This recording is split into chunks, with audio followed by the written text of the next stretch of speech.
It took me 10 years of being on statins before I decided to get off them. And longtime viewers of this channel may wonder, with all the ranting that you do, Russ, why did it take you so long? Well, that's what we're going to talk about today. Stay tuned.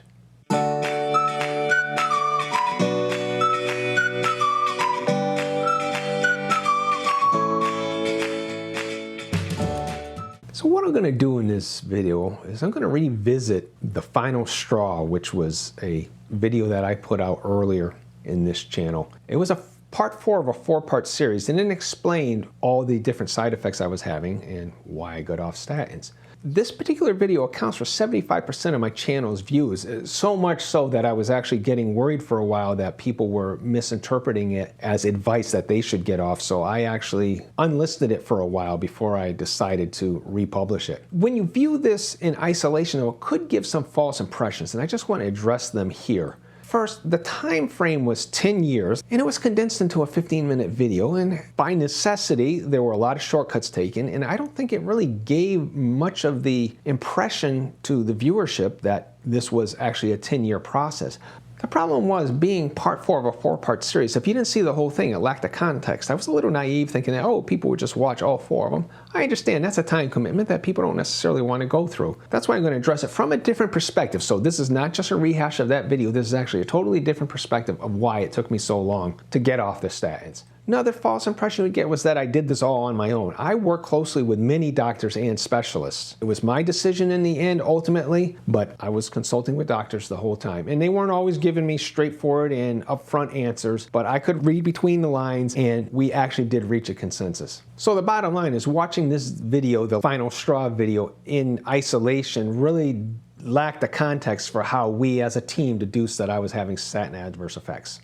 So what I'm going to do is I'm going to present my story with what I call this experience timeline. It's going to be a chart like this, where the horizontal axis is going to cover the years. You just see the first 3 here. And the vertical axis is the intensity of the adverse effects. And the blue line actually indicates where I was on the adverse effect spectrum, if you will. This black line represents what I call the awareness line. That's where the adverse effects got to the point where they actually broke through to my consciousness. Didn't necessarily know that they were statin induced. We'll get to that. Now, you may fairly ask, well, if you weren't aware of them, how do you know that they were building up over those years?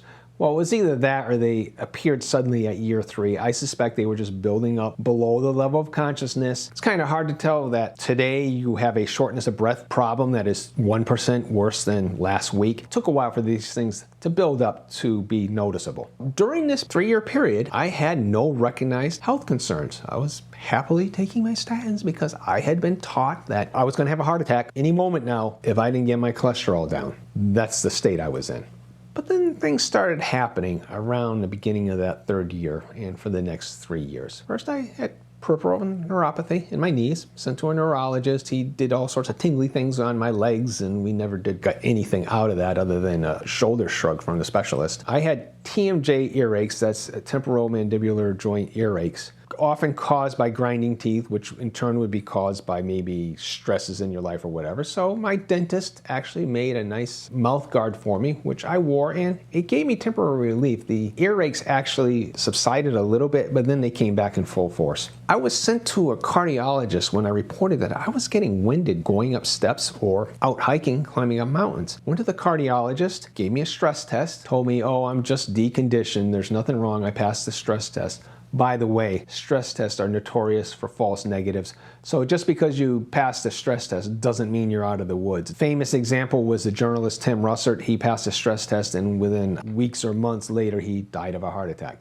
So this cardiologist told me I was fine, asked me if I was on statins. I told him yes. He said, have you had any side effects from it? I said no, and he said, well, you should increase the amount. Fortunately for me, I never followed up on that. I had problems with morning queasiness. I didn't go to any specialist for this. It was just one of those things. Every morning I'd wake up queasy. I had trouble sleeping. That could actually be contributing to the TMJ earaches, because if you're having trouble sleeping and you're grinding your teeth subconsciously, things like that can cause the problems. I started having a mental fog and memory problems, and I was making mistakes at work, leaving equipment on that could have hurt somebody. And this was just a job where I'd never had any problems like that. Mentioned that to my doctor. She said, well, we're all getting old. That's what the problem is. It's age. Also started to get very depressed. I was offered Valium. Not only was I going to take statins, I was going to take Valium. Didn't know that that would be to counteract the statins at the time, but that's what it would have been for. And I actually declined that. I had problems with temper that I have never had before at work. Co-workers and direct reports actually pulled me aside and said, something's wrong because we've never seen you get upset over so many little things like this. There was definitely a problem there. So these were all mental effects. My mental health was basically going down the toilet. Finally, around the end of the next 3.5-year period, and we'll get back to the timeline in a moment, I started getting muscle pains, like somebody was jabbing butter knives into my thighs. That's really the key to my figuring out what was going on. So we're getting back to my experience timeline, and the next phase was about 3.5 years where I started noticing these health concerns, the ones that I just pointed out. The problem was I didn't suspect statins during that time. I had no reason to suspect statins. It wasn't even like I asked myself, whoa, could statins be causing this? Absolutely not. That thought never even occurred to me. I was happily taking my statins and I continued to be all happy with my cholesterol levels. I'm still happy with them, by the way, even though they're not treated with statins. It wasn't until that butter knife feeling in my thighs actually clued me in, and I'm going to talk briefly about how that happened. So this is how I figured it out. I'm going to talk about 4 incidents. First incident, I was hiking in the Green Mountains with my son and my dog, as you can see in the picture here. These feelings of mental fog and depression and the queasiness, they just intensified during this hike. And I got to the point where I was thinking, well, maybe hiking's just not for me anymore. That was the first incident, so we're going to set that aside for the moment. Second incident, I went hiking in the Grand Canyon with my son. It was his graduation present. Same thing happened once again. It intensified while I was out hiking. So I'm thinking, wow, whatever my problem is, hiking is making it worse. Third incident, I had a tick bite from a hike, and the doctor put me on doxycycline to treat Lyme disease or anything like that. And during that period, I also had intensified depression, intensified queasiness.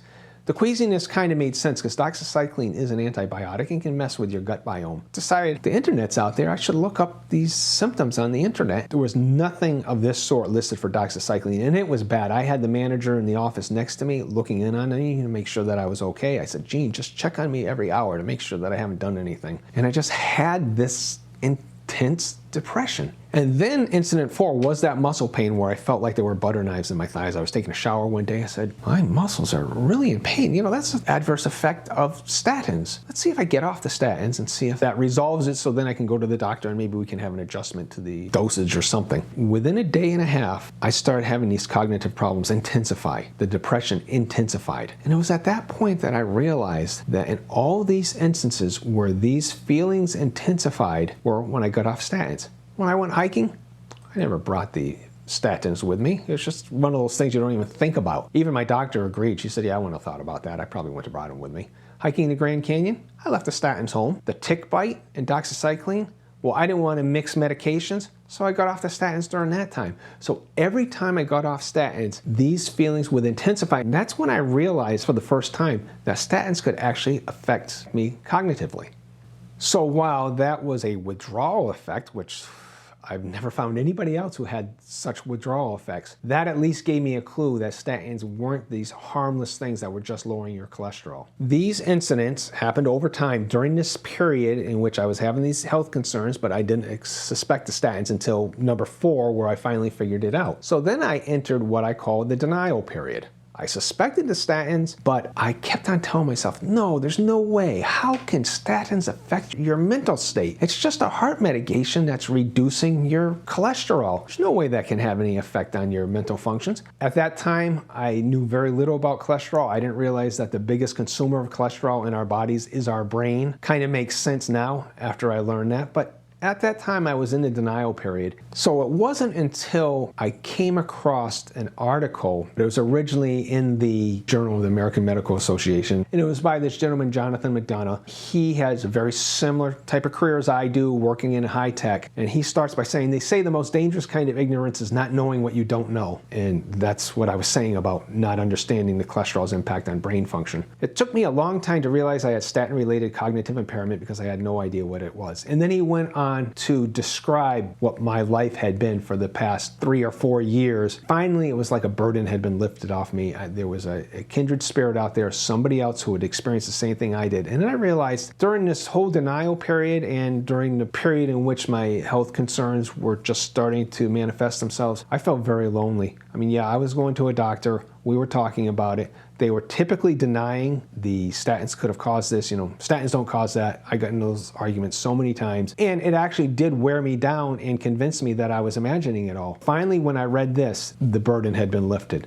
It's real. So then I got off the statins after reading this article, and sure, the adverse effects intensified for a while, and then they started abating. Within a year or two, they had almost completely disappeared. So the next question that I want to ask is, well, why was I on statins in the first place? So I'm going to retrospectively assess the risks, and I'll show you what I mean by retrospectively. There's a 2013 pool cohort equation 10-year risk calculator. I've talked about this before, and there's a 2018 version. The 2018 version is known to be much more accurate. I put in the numbers and the age of what I had at age 50, all the conditions, my average blood pressure, lipid panel. I was never a smoker. I don't have type 2 diabetes. In fairness, there's no way my doctor could have given me these numbers. And by the way, here are the numbers for age 50. The doctor wouldn't have known those in 2007 because they didn't exist at the time, but she should have had a gut feel for how much risk I was really at. She was telling me that I was going to have a heart attack within the next year or so if I didn't go on these statins. But my risk is 6%. She couldn't have known that it was 6% versus 5% versus 7%, but she was making it sound like it was 100% risk that was going to happen. It was just not a matter of if, but when. If I were 50 right now with the lipids that I had then and the other conditions,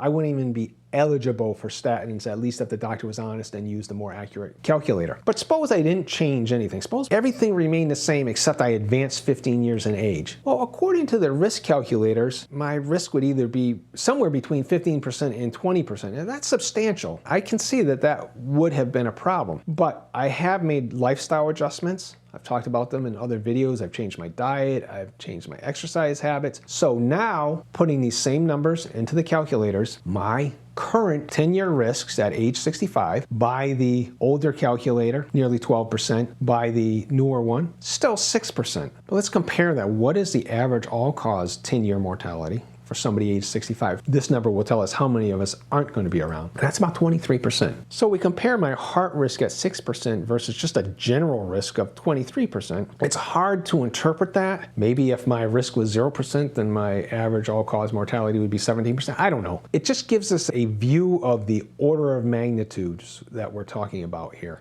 So what's the conclusion in all of this? Statin adverse effects may take years to be noticed, and that's a key takeaway here. Takes many more to realize what's actually causing them. You may actually notice the adverse effects but not realize that they're from statins. And many patients and their families never realize it. Sometimes the families actually recognize it, but the patient, usually when it's an older patient who has white coat syndrome and just trusts their doctor for absolutely everything, and they end up living that miserable life even though their families are trying to tell them that no, they've got to get off this medication. Sometimes the patients recognize that no, this medication is killing me, and their families guilt them into continuing to take it. Oh, no, you listen to the doctor, so they've got the white coat syndrome. Doctors often refuse to acknowledge adverse effects, and they discourage patients from pursuing the truth. I've talked about those conversations I had with my doctor many times. Hey doc, this is happening to me. Statins don't cause that. Well, how do you know statins don't cause it? Because nobody's reporting it. Well, are you going to report it? Well, no, because statins don't cause that. So it's arguing in a circle. I get outraged at some of the treatment that I see. And finally, when we're talking about adverse effects that takes years to develop and years to recognize, short-term studies, just by definition, can never pick up those long-term adverse effects. So just keep that in mind when you're dealing with your adverse effects. So I hope you found this useful in understanding what you may be dealing with. If you appreciate this content, please like, share, subscribe, and comment on this topics or others you'd like me to cover. And if you haven't seen this video, I recommend you take a look at it now. Thanks for listening.